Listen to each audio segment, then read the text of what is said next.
Shohuni se u çan pulat e gjelat. Dinamikat në ferma VIP ka nisur tashmë dhe po zhvillohen me ritme të shpejta, duke ngjallur interes të gjerë te publiku. Po, punat që kena me bërë këto, është me pastru krejt venet që pishen këto. Fermerët kanë filluar me seriozitet angazhimin e tyre në ferm, duke u përkujdesur për kafshët e duke i kushtuar rëndësi çdo detyrimi dhe sfide të përditshme.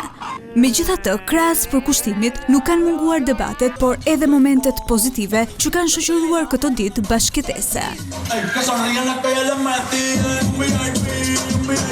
Thyerja e rregullave nga disa prej fermerëve ka sjell edhe penalitete në lojë. Një ndër sfidat kryesore të këtyre ditëve ka qenë ajo me elementin e zjarrit. Për 48 orë, fermerët duhet të mbanin zjarrin ndezur, por sfida u ndërprer nga Teni, i cili duket se ka marrë përsipër përgjegjësitë për këtë veprim.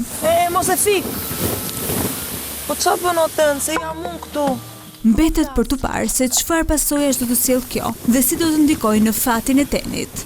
Përmes rrëfimeve, komenteve, artit dhe pasioneve të tyre, si dhe përmes marrëdhënieve të ndërtuara me njëri tjetrin, por dhe mallit për jetën jashtë fermës, personazhet e Ferma VIP i kanë dhuruar publikut të gjitha ngjyrat e një bashkëtese dinamike. Megjithatë, rrjedhja e lojës pritet të marrë shumë shpejt një tjetër drejtim. Mbrëmjen e sotme, gjatë spektaklit që nis në orën 21 në ekranin e Vision Plus, priten edhe dy hyrje të reja. Një prej tyre është Ermiona Lekbello, e cila do t'i bashkohet kastit të fermës, duke konfirmuar zërat që prej ditësh kanë qarkulluar në rrjetet sociale.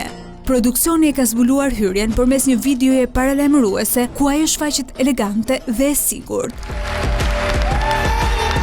Tashmë vëmendja është përqendruar në prajmin e sotëm, ku pritet të shihen se si do të përshtaten dy konkurrentët me jetën në fermë dhe me fermerët e tjerë, si dhe çfarë ndikimi do të kenë në dinamikat e lojës. Ndërkohë, televotimi për fermerin apo fermeren e preferuar vijon ende.